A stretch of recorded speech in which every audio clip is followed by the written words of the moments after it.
tengo la convicción de que todavía la oferta inmobiliaria tiene varios años todavía de expansión, ya sea ocupando espacios que hoy día están subutilizados, subvalorizados, con estructuras que no generan la rentabilidad que podría generar nuevas estructuras, o como también la expansión, ¿cierto?, de los radios urbanos, no solamente el chileno, sino que hoy día hay comunas en Chile que son muchísimo más dinámicas, como Puerto Vara, por ejemplo, que son comunas, o las comunas de Aysén, que son comunas de altísima expansión inmobiliaria. Así que, nada, digamos, la respuesta concreta es que creo que ese efecto va a venir, pero no va a ser un efecto que vaya a golpear a la oferta, sino que creo que va a ser un efecto que va a golpear a la demanda, haciendo que el poder adquisitivo se recupere, que el ciclo económico se recupere más rápido,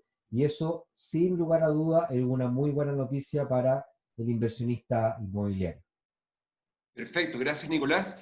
Nos han llegado varias preguntas en relación con lo mismo. Bueno, efectivamente estamos con una crisis sanitaria y con consecuencias económicas que todavía no podemos definir cuáles son sus reales alcances, pero al final esta crisis contractiva desde el punto de vista del menor empleo, reducción de ingresos y dada el alto déficit habitacional que hay en Chile, ya hemos visto que tiene impacto en los arriendos de personas que han renegociado sus contratos de arriendo, algunas personas que han simplemente dejado los arriendos y vuelto, en el caso de la gente joven, a la casa familiar. O sea, hay un impacto en este tema y nos pregunta de Antacari Propiedades. La renta residencial se va a ver afectada sin duda, lo estamos viendo hoy día, y la pregunta es si tú crees, ¿verdad? No tenemos la bolita de cristal, pero si crees si eso puede presionar los precios de la vivienda a la baja, y afectando evidentemente las rentabilidades asociadas. Sí, sí, es una muy buena pregunta. Aprovecho de saludar a un gran amigo que es Patricio Crespo, que está aquí entre nosotros, un gran maestro de la inversión inmobiliaria. Yo he aprendido harto de él. Y él siempre nos enseñaba a ver, uno tiene que, yo soy especialista en finanzas conductuales, ¿vale? Entonces, uno tiene que tener cuidado cuando uno le echa la culpa a factores que son obvios de malas decisiones que se tomaron antes, ¿ya? Entonces, ¿qué pasa? Muchas veces uno toma malas decisiones porque no tiene una buena formación o porque no tiene la capacidad de escuchar a las personas que saben tomar buenas decisiones de inversión inmobiliaria, y en particular buenas decisiones relacionadas con la gestión del activo inmobiliario. Y cuando te hablo de la gestión del activo inmobiliario, te estoy hablando de todo el proceso que hay de selección y de arrendamiento de la propiedad. Entonces, ¿qué es lo que está pasando? Cuando yo tomo malas decisiones, no porque las quiera tomar, sino que porque simplemente quizás no tuve una buena asesoría, no tuve los conocimientos suficientes para tomar una buena decisión, hago acuerdos que son inestables. Y esos acuerdos que son inestables, efectivamente van a estar mucho más complicados con todo lo que está ocurriendo, ¿ya? Pero si yo hice una buena gestión en cuanto a eh, eh, publicitar y conectarme con una gran cantidad de interesados en mi propiedad o en mis propiedades, después de eso hice una muy buena selección, y después de eso hice un muy buen acuerdo contractual, lo más probable es que ese tipo de situaciones vayan a generar una menor probabilidad de perder frente a estos distintos shocks sistémicos que estamos viviendo. Entonces, yo sé que hay mucho que se explica del shock, pero a veces las pérdidas que podemos vivir como inversionistas también se pueden explicar a malas decisiones que he tomado antes, o a malas gestiones que he hecho yo antes. Lo digo como inversionista inmobiliario también. Entonces, ¿qué es lo que pasa? Después de estas crisis es súper importante que podamos reflexionar como inversionistas, revisar nuestros procesos, revisar los procesos que tenemos para seleccionar propiedades, revisar los procesos que tenemos para adecuar propiedades, para publicitar la propiedad, el proceso que tenemos para seleccionar interesados y el proceso que tenemos para cerrar contratos, para poner en arriendo las propiedades, porque una mejor preparación, un mejor sistema, nos va a volver antifrágiles frente a los eventos que puedan seguir ocurriendo en el futuro. Eso es lo primero, ¿ya? Ahora, ¿qué pasa respecto a los precios? Los precios en el sector inmobiliario, es imposible hablar de precio porque el sector inmobiliario es probablemente el sector de activos más disperso, más diverso que existe en el concierto internacional. Yo te diría que ni siquiera las acciones, la bolsa accionaria, la bolsa, por ejemplo, el S&P 500, tiene tanta variabilidad de activos como lo puede tener las oportunidades de inversión inmobiliaria que hay dentro de un pequeño radio geográfico. Entonces, es difícil hablar de conductas de precios, sino que tenemos que ir a la casuística. Entonces, no podemos hablar de que los precios se van a presionar a la baja o los precios se van a presionar a la alza, porque es hablar de un promedio que termina por no existir. Sino que lo que tenemos que hacer es ir y analizar la casuística, ¿ya? Este es un mercado de casuística, no es un mercado de promedios, ¿ya? Uno podría decir, mira, el IPSA subió, bajó un 1% y está representando el promedio de las 30 empresas más transadas en la Bolsa de Santiago. Hay poca variabilidad entre ellas, son relativamente similares, pertenecen a distintos sectores, pero son más o menos los mismos activos. Pero en cambio aquí tú podéis tener un departamento de estudio ubicado en, qué sé yo, en Santiago Centro o ubicado en Las Condes, y al lado podéis tener un departamento mariposa a una cuadra de distancia y pueden ser dos activos que tengan un comportamiento económico completamente distinto, ¿no? Efectivamente puede haber algún tipo de desaceleración de plusvalía. Sin duda, el promedio, la plusvalía que hemos visto histórica en algunos puntos de Chile probablemente se van a desacelerar. Esa desaceleración viene motivada mayoritariamente porque no solamente hay un efecto, hay un shock en la capacidad adquisitiva de los compradores de propiedad, haciendo que los vendedores de propiedad, ¿cierto?, tengan que competir más entre ellos para poder posicionar su propiedad a la venta. Y no solamente va a haber una reducción del poder adquisitivo de la demanda por propiedades, sino que además también va a haber un efecto de propensión marginal a consumir menor. Es decir, la gente va a preferir aplazar la decisión producto de las incertidumbres que tenemos. Pero también hay factores que juegan a favor. Es decir, también tenemos un fuerte gasto público que probablemente puede traccionar la demanda por propiedades y por lo tanto ayudarlas en su plusvalía. Tenemos una oferta relativamente limitada. Chile todavía es un país emergente que tiene mucho por avanzar todavía en desarrollo inmobiliario. Tenemos algunos factores que pueden también presionar el precio hacia arriba. Entonces, como te digo, es difícil poner en la balanza y hacer que la balanza se incline para uno, para un lado.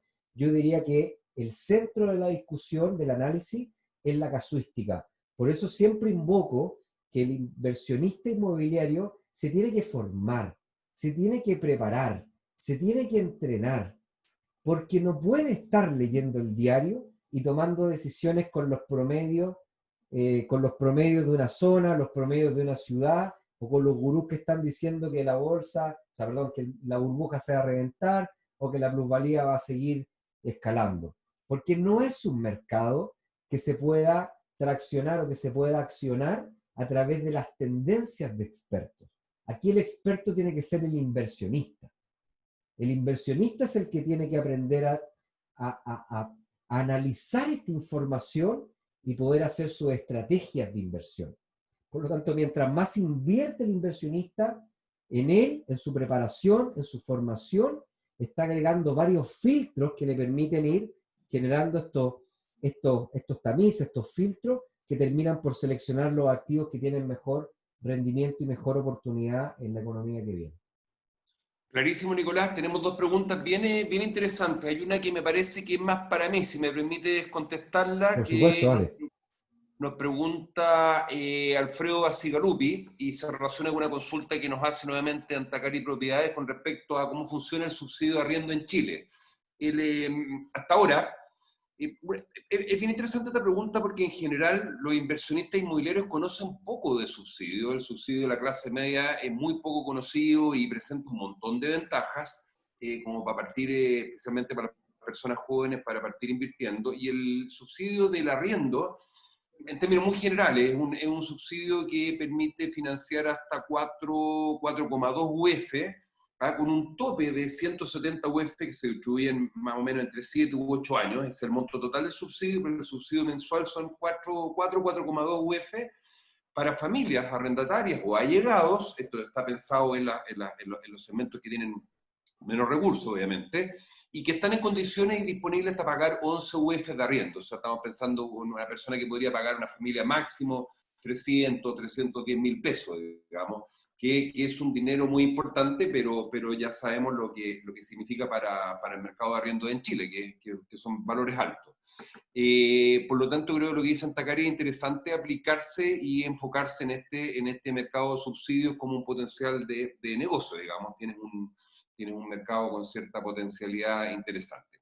Esta pregunta es para ti, Nicolás, de Jaime Peñailillo. Es bien interesante, dice, claro, él comenta con respecto a lo que va a pasar con una nueva variable que va a entrar en juego. Entiendo, Jaime, confírmame tú si estoy en lo correcto, tú te refieres a la posibilidad esta de que el Banco Central entre a comprar bonos digamos, bonos estatales en el mercado secundario, que ha estado bien en discusión. Nosotros tenemos estos anclajes del pasado, digamos, pero hay bastante consenso en que no sería algo nocivo, sino que sería algo potente. Lo que nos dice Jaime, yo lo comparto, pero lo importante es lo que tú piensas, Nicolás, en cuanto a que esta intervención del central aplicaría en la parte larga de la curva de rendimiento, y eso hace que las tasas de largo plazo van a estar bajas mucho tiempo, presionando al alza los activos inmobiliarios por esta relación. Ha ocurrido en otros países. No sé qué piensas tú al respecto para responderle a Sí, Jaime. excelente, muy buen análisis, te felicito, Jaime.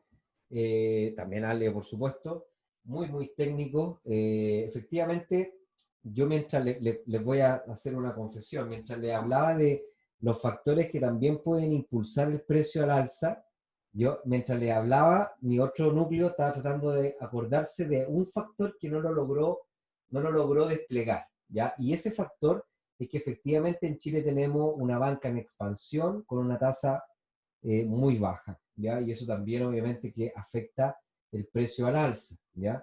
Ahora, ¿qué está ocurriendo a nivel de mercado de renta fija? Primero analicemos lo que está pasando a nivel global, después podemos ver lo que está pasando a nivel local y cómo eso puede afectar al corto, mediano y largo plazo a la inversión inmobiliaria. A nivel mundial, para que la gente entienda, Ale, estamos hace más de 5 o 7 años viviendo con una realidad que es desesperante y que la gente acá en Chile no lo ha logrado notar. Y es que el mecanismo macroeconómico de activar la economía a través de recortar tasas de interés, que prácticamente es hacer que el dinero sea más barato de obtener y por lo tanto reactivar el consumo y reactivar la inversión, ha dejado de ser un mecanismo factible de emplear, al menos en economías desarrolladas. O sea, se empezaron a dar cuenta que bajaban la tasa, bajaban la tasa y no habían efectos en el crecimiento.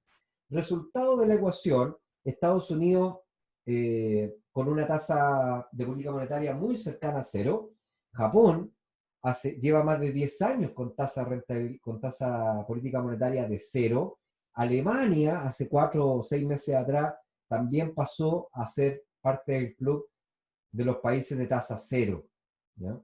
Y eso probablemente va a ser algo que en algún minuto también vaya a llegar a las fronteras nacionales.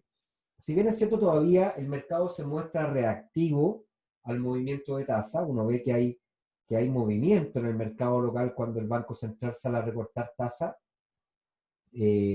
probablemente esa reactividad se vaya dañando, ese mecanismo macroeconómico se vaya debilitando, y eso va entonces a hacer y a obligar al Banco Central a mantener tasas todavía mucho más bajas, ¿ya? Haciendo entonces que las tasas se mantengan bajas por una gran cantidad de tiempo y entonces haciendo que los precios, ¿cierto?, se presionen hacia el alza. Eh, eh, creo que, creo que eso va a ser más independiente de la dinámica inmobiliaria, sino que va a ser más dependiente de la dinámica macroeconómica. Ahora, todo va a depender de los factores inflacionarios, porque así como Chile es un país que reacciona muy fuerte a los cambios de tasa, Chile también es un país que es muy débil frente a las presiones inflacionarias. Tenemos una moneda que se devalúa muy rápidamente, haciendo que el precio del dólar, ¿cierto?, tenga estos picos fuertes de aumento. Además somos un país muy dependiente de la energía, todavía petróleo.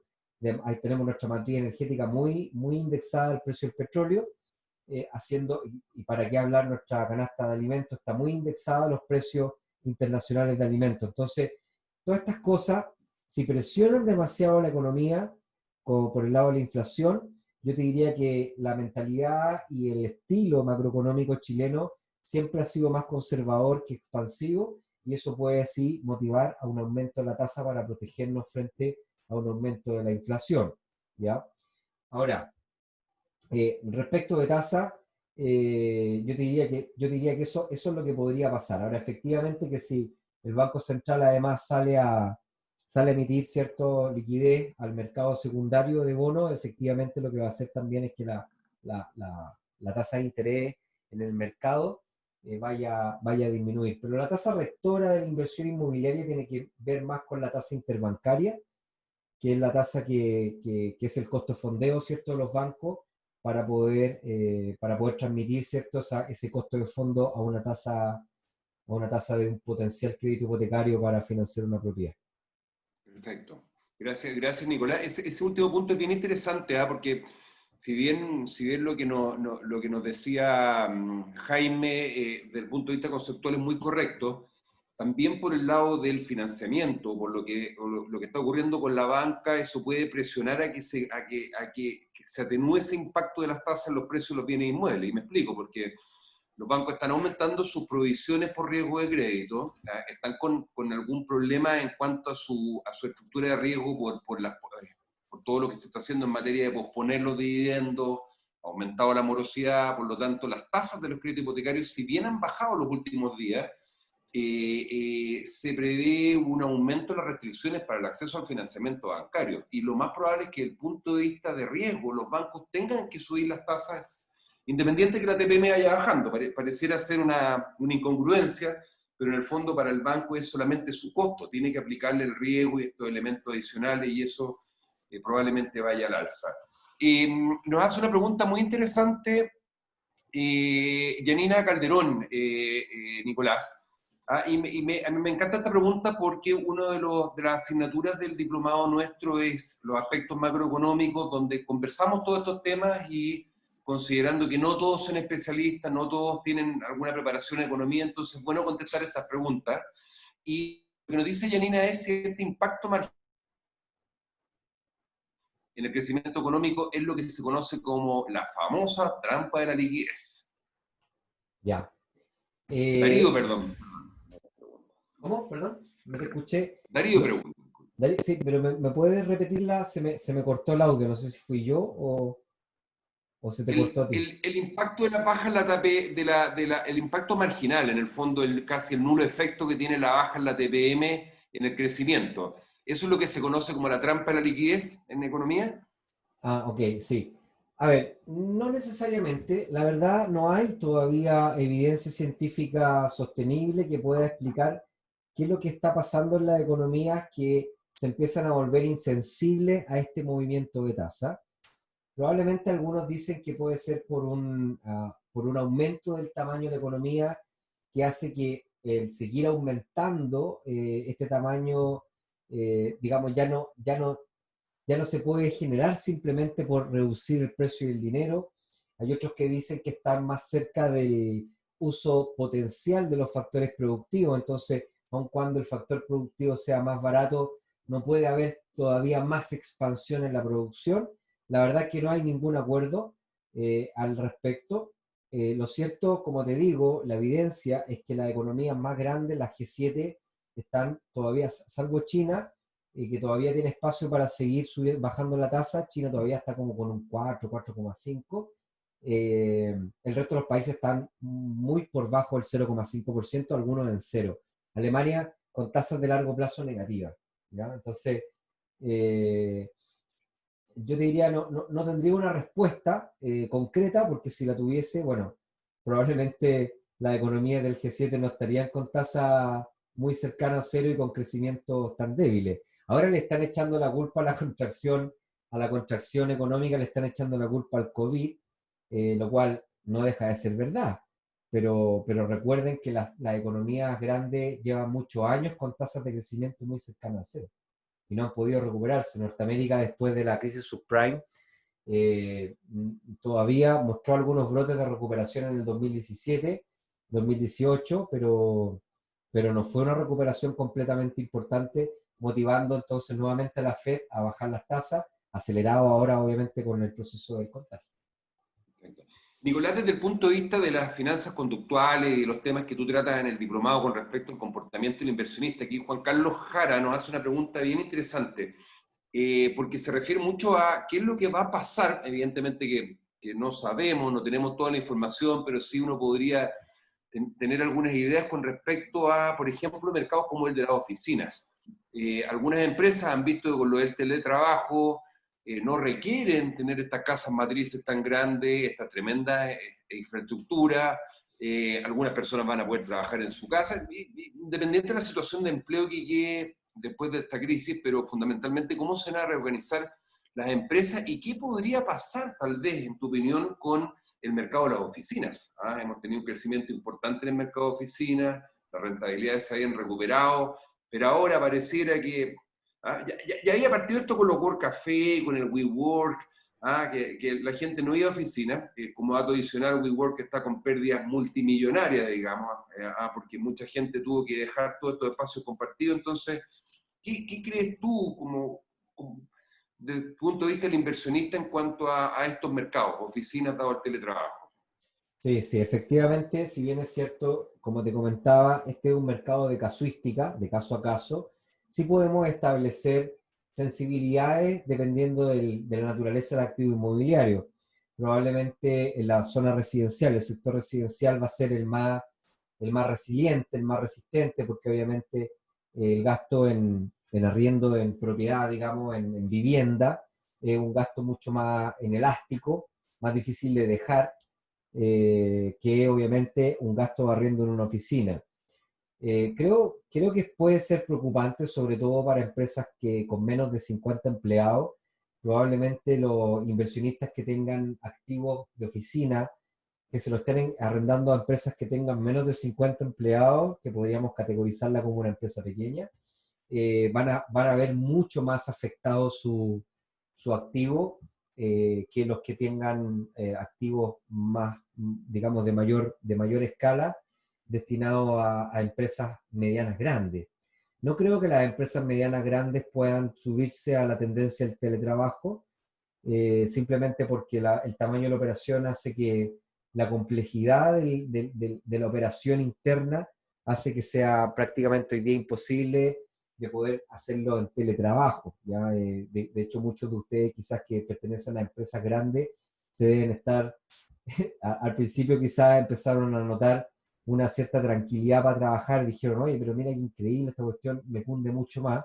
Pero ya después de 3, 4 meses de pandemia, ya muchos de ustedes quizás están pensando, oye, sabes que esta cuestión se está haciendo muy complicado porque ya es muy difícil coordinarse dentro de la empresa. Entonces, efectivamente, ese factor de management de empresas de sobre 50 empleados va a ser mucho más difícil de manejar en formatos de teletrabajo.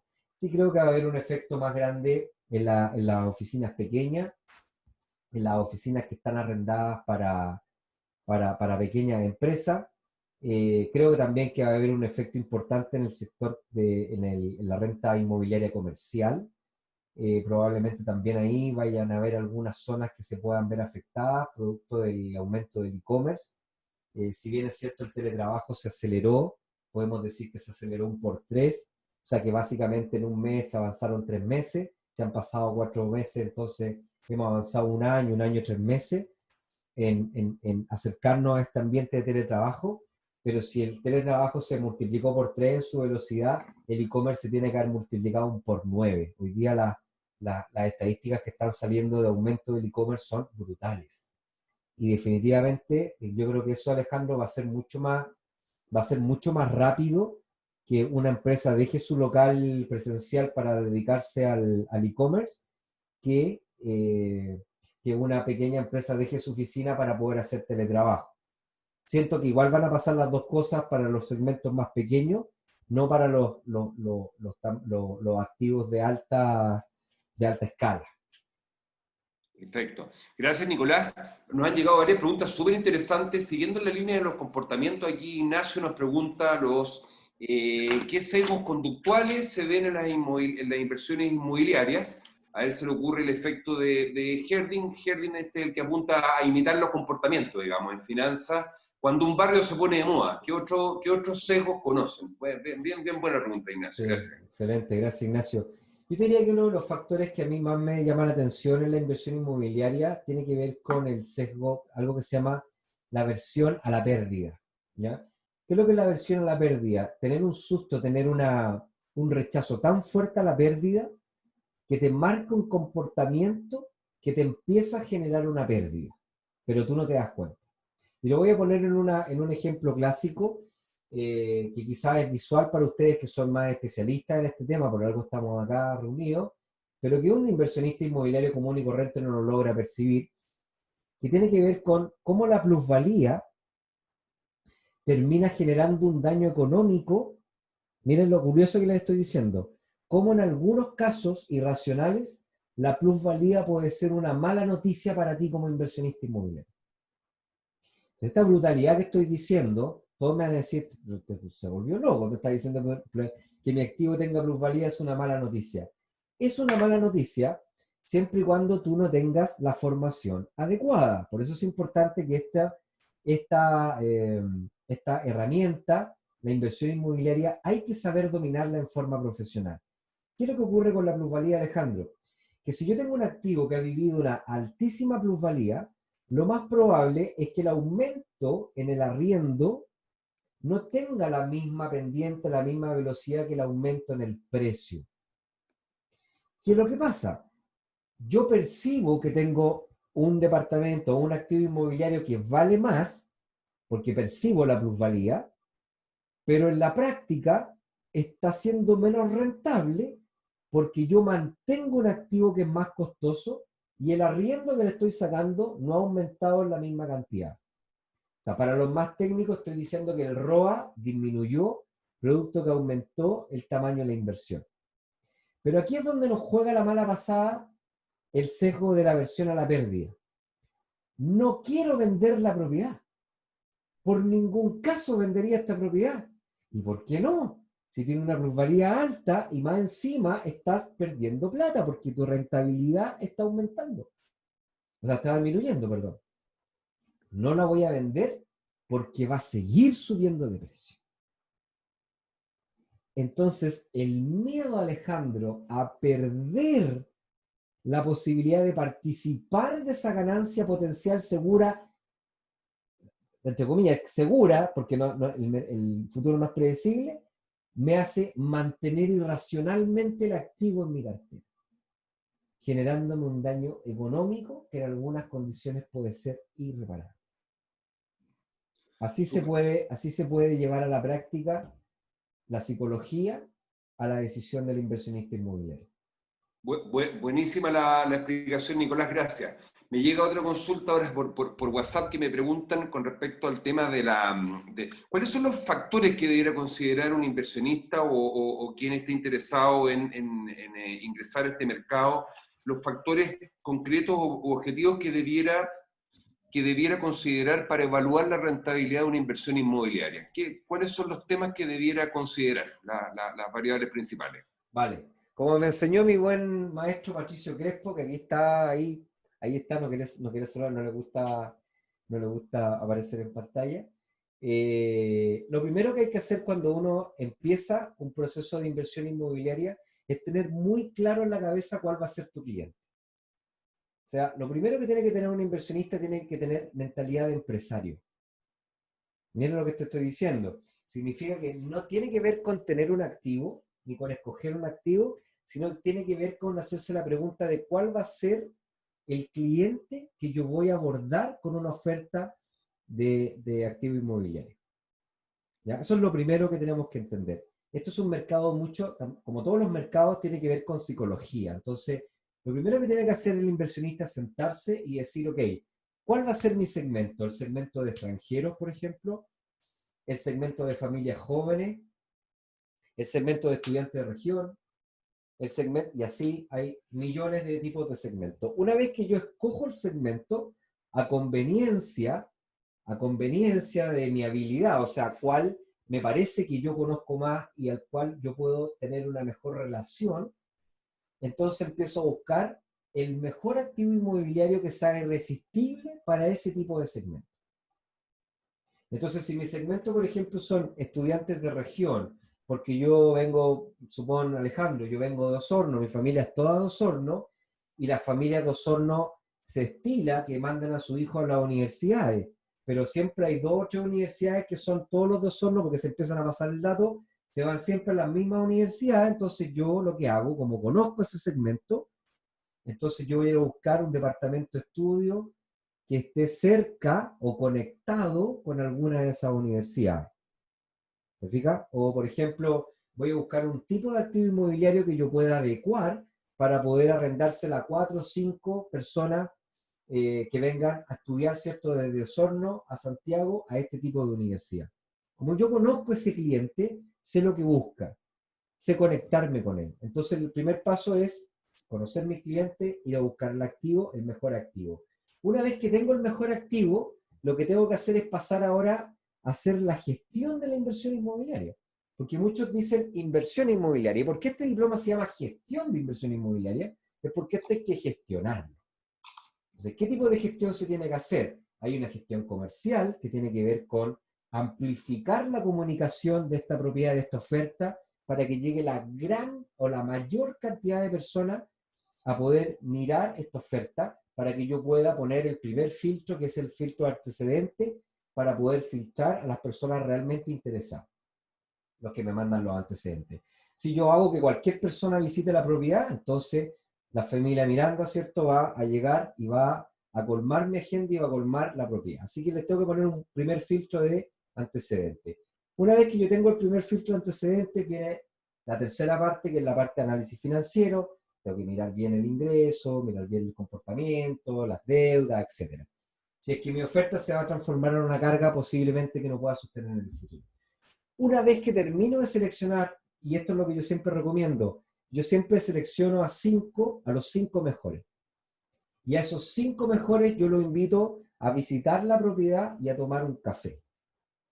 Entonces, visita la propiedad, me tomo un café con ellos y ahí ya hago el último filtro, que es el filtro, ¿cierto?, además de poder entender, poder ver con quién estoy tratando y finalmente si voy a poder tener una buena relación comercial con esa persona.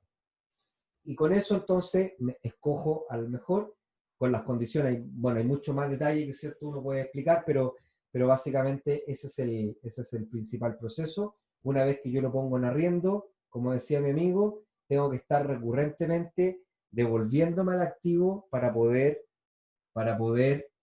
hacer, ¿cierto?, mantener la relación y estar vigilando el activo. Y finalmente, tengo que hacer cálculos de rentabilidad todos los años, porque todos los años la rentabilidad se mueve porque el precio se mueve.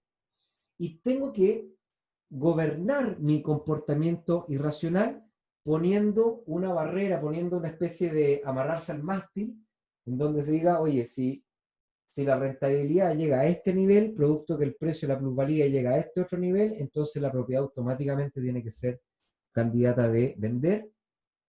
Yo recojo, take profit, recojo la utilidad de la plusvalía y con esa utilidad vuelvo a hacer el proceso nuevamente de inversión inmobiliaria. Alejandro. Muchas gracias, Nicolás. Fíjate que además uno de los temas que discutimos largamente en el diplomado el año pasado era que la gestión, efectivamente la gestión no es solamente comprar y esperar los retornos, sino que hay que tener si uno quiere ingresar como inversionista activo en este negocio, tiene que estar involucrado, digamos, y pensando que estas son las principales inversiones y deudas que va a contratar el promedio de las personas durante su vida. Por lo tanto, el estar permanentemente informándose sobre los cambios y las tendencias creo que es parte de la pega del inversionista. Y aquí vienen dos comentarios que son bien interesantes porque además le colocan más ingredientes a este mercado. Una parte Antacari nos dice, mira, la pandemia ha estimulado la compra por Internet, por lo que la inversión en centros de almacenaje, distribución logística pudiera ser un negocio ahora. El tema es si eso va a ser sostenible o no. Y por otro lado, Alex Viskupovic, aprovecho de saludar a Alex y agradecer que esté con nosotros. En el extranjero hay muchos malls en desuso, el retail en Chile está complicado, efectivamente en Estados Unidos hace rato que están cerrando malls y se espera que queden como un 30% abiertos solamente para la gente de tercera edad, los que van a querer seguir yendo a la compra presencial y no van a caer en internet.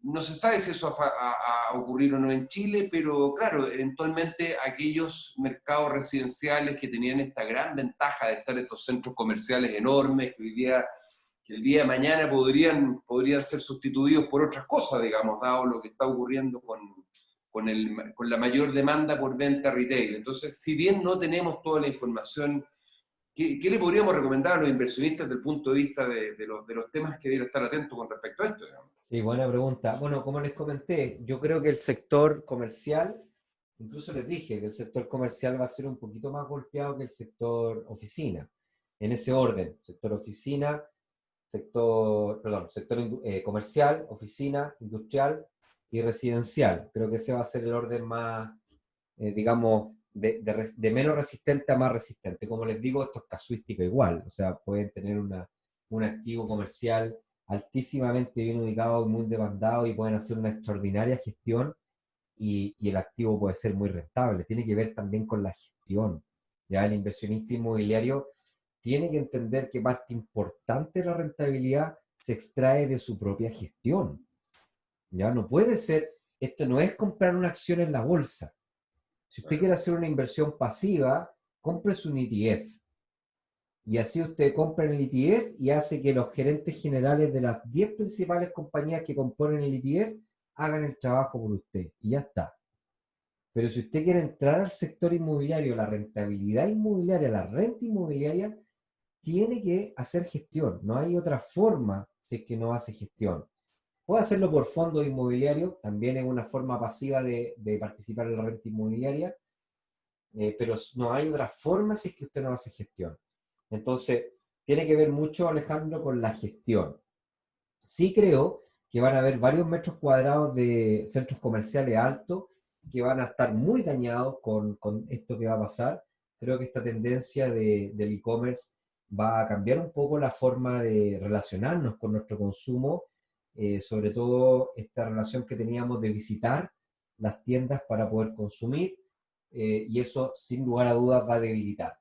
No creo que debilite la rentabilidad de la residencia que está en el radio, haciendo que la plusvalía de la zona baje, porque yo siento que el vacío, o sea, perdón, que la economía no admite vacíos. ¿Qué es lo que significa eso? Que, claro, efectivamente van a haber algunas zonas, algunas superficies que se van a dañar, pero se van a reconvertir también. Y esa reconversión yo creo que también va a poder sopesar el daño en la plusvalía, ¿ya? Pero sí creo que van a haber más probabilidades de problemas y daños en la renta inmobiliaria comercial. Perfecto, muchas gracias Nicolás. Bueno, considerando también el tiempo que teníamos programado esta actividad y que partimos sus buenos minutos atrasados, no quisiéramos, la verdad que el tema es re entretenido, yo con Nicolás nos podríamos quedar conversando hasta bien tarde, la verdad, pero queremos respetar los horarios familiares, de todo, digamos, y vamos a tratar de contestar las dos últimas preguntas que son bien interesantes, Nicolás. Una de Oye, Yanira pero Calderón. si la gente vota algo, lo repetimos, no hay problema. Yo Sí, por feliz. supuesto. No, y aprovecho de pasar al tiro comercial que se nos viene un webinar donde vamos a hablar de portabilidad financiera y su impacto en el tema hipotecario. Así que si nos Ya, pues, avisan por ¿viste? lo que estamos interesados, los vamos a invitar para los próximos días. Mira, nos pregunta Yanina Calderón respecto a los métodos de valoración de rentabilidad inmobiliaria. Yanina pregunta, dice, ¿por qué usan los métodos tradicionales como el ROI o el ROA frente, por ejemplo, a técnicas como los análisis de flujo de caja descontados como técnica más moderna, entre comillas, le coloca, comprendiendo sus alcances y limitaciones? Sí, viene el de portabilidad financiera, Raimundo, perdón. Sí, ¿Qué pasa con Nicolás? sí, bueno, aquí, a ver, uno tiene que distinguir el 80-20, ¿ya? O sea, si bien es cierto, uno puede tener mucha sofisticación en el análisis y en el estudio de rentabilidad, podemos llegar a niveles de sofisticación bastante elevados, simulaciones financieras y un montón de cosas. Aquí hay alumnos míos que tuvimos una clase súper entretenida de fondos de inversión en donde uno llega a planillas de Excel, digamos, bien robustas, con harto detalle. Eh, También es cierto que, oye, pequeños cálculos de inversión también generan una, ¿cómo decirlo así? Te generan el 80% del resultado. Entonces, cuando uno organiza análisis de rentabilidad, no tan sofisticados, sino que básicos, uno puede obtener el 80% de las respuestas que anda buscando. Nunca hay que privilegiar la herramienta a la decisión. La decisión siempre tiene que ser el centro, la herramienta es solamente un apoyo, ¿ya? Si es que se animan y hay ganas, yo lo que puedo hacer es pedirle a las personas que nos están ayudando con el sistema de emailing que hemos estado implementando para estar un poquito más conectados entre todos, que yo les puedo dejar pasar algunos videos que tengo para que vean algunos ejercicios prácticos de cómo se utiliza el Excel para poder calcular la rentabilidad inmobiliaria. Perfecto, Nicolás, muchas gracias.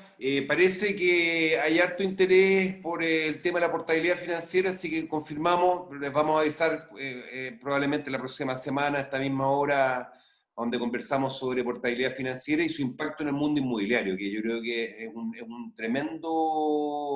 una tremenda herramienta que va a estar funcionando pronto, digamos, en septiembre. Acá hay una pregunta, Nicolás, que está súper relacionado con aspectos que yo creo que escapan un poco de la psicología y el comportamiento del inversionista y también, pero creo que es una situación particular que nos cuenta María Auxiliadora, León, y que creo que es bueno levantarla. Estas cosas no se conversan a veces en estas instancias porque las personas no las preguntan. Por eso me encanta la pregunta de María Auxiliadora. Me da la impresión, María Auxiliadora, confírmame si tú eres corredora de propiedades o asesor inmobiliario, está en ese rubro por lo que entiendo. Eh, lo que nos dice es cómo se pueden manejar los inversionistas que andan buscando las oportunidades. Y ella está vendiendo el departamento a un cliente, al parecer, que tiene un año de uso en Estación Central. Estación Central ha tenido un alza de precios de un 10% en el último año. O sea, nadie podría decir que un mercado que va a la baja. Pero lo está vendiendo al mismo precio que le costó al dueño. ¿Ah? O sea, cero plusvalía. Y los interesados le están bajando la oferta alrededor de 500 UF. No sabemos cuánto vale el departamento, pero el precio promedio de estación central es 2.500, 2.600 para los más baratos, digamos, de un dormitorio. Por lo tanto, es una tremenda baja. La pregunta es, ¿esa es la forma de negociar del inversionista? ¿Cómo puedo saber si una persona es un inversionista o un oportunista? ¿Ah? Ya, buena pregunta. Bueno, a ver, siempre uno en finanza, no sé cómo se llama la señorita para hablarle María ahí. Auxiliadora. María, ¿cómo está? Un gusto, buenas noches. Siempre, María, a ver, nosotros en inversiones hablamos de algo que se llama el mispricing, es como el error en poner el precio. ¿Qué es lo que es mispricing o el error de poner el precio? En que el precio de un activo esté muy desencadenado con el valor real del activo. O sea, uno debería esperar que el precio en una negociación esté muy más o menos, ¿cierto? Similar al valor económico de la propiedad. Entonces, la mejor forma para poder ponerle el precio a un activo inmobiliario es hacer un análisis que te permita considerar el precio de mercado de los activos que son similares, ¿ya?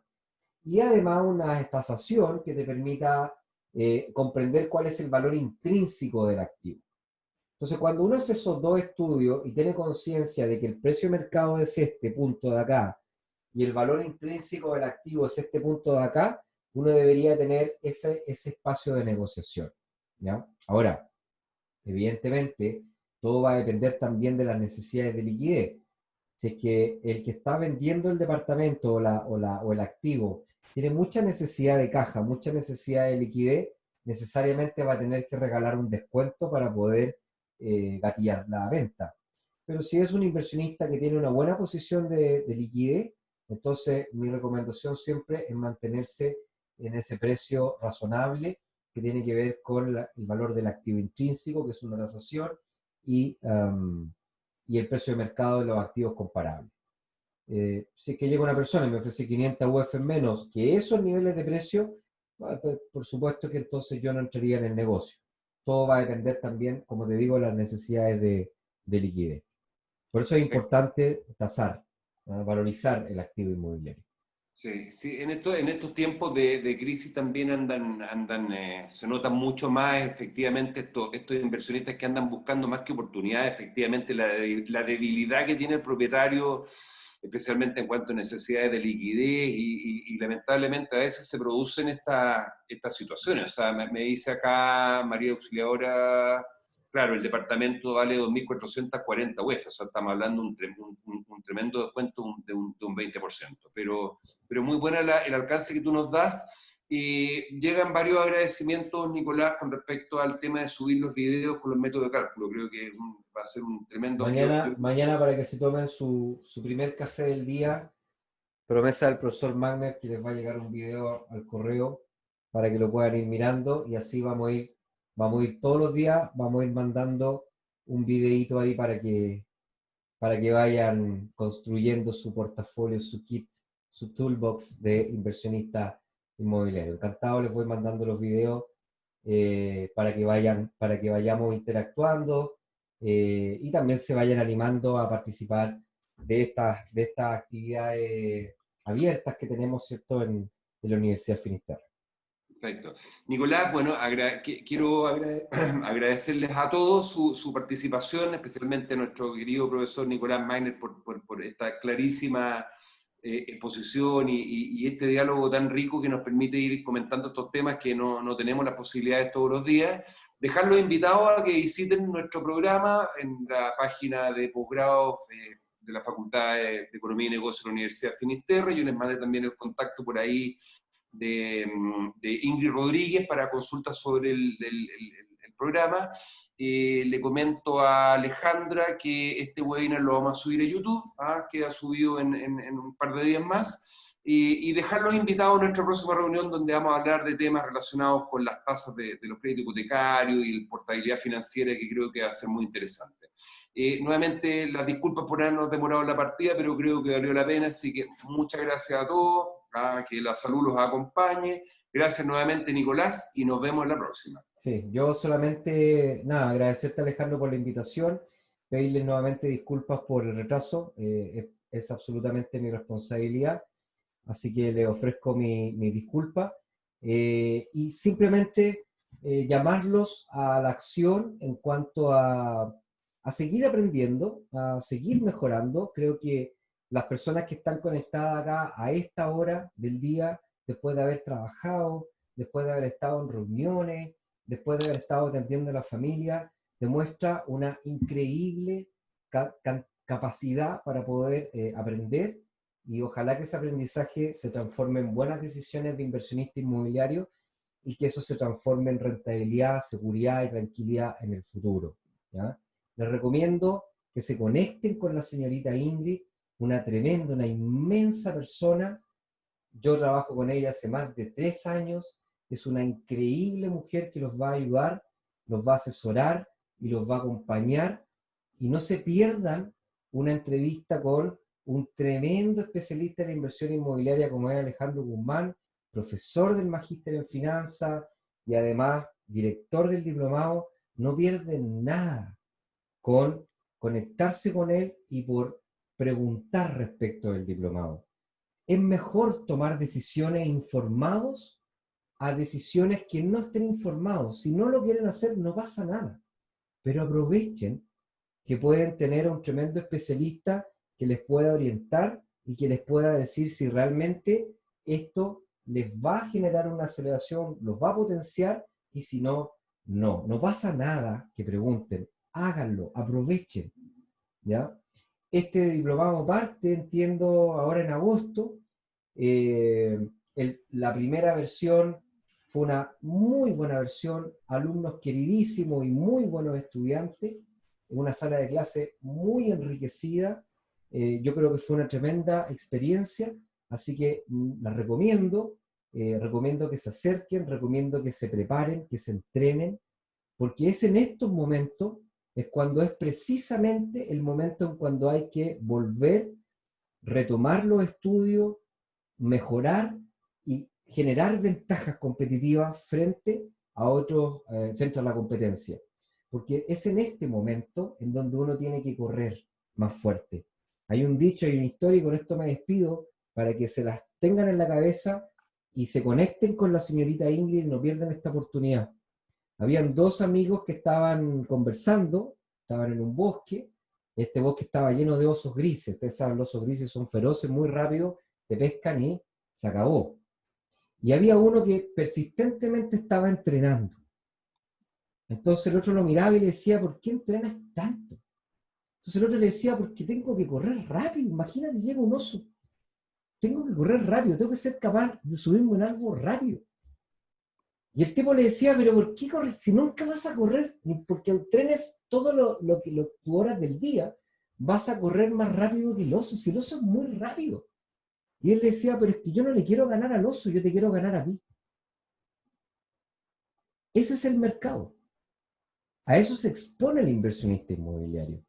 No es ganarle al mercado, es ganarle al inversionista que está tratando, buscando contigo el activo inmobiliario más indicado y más rentable.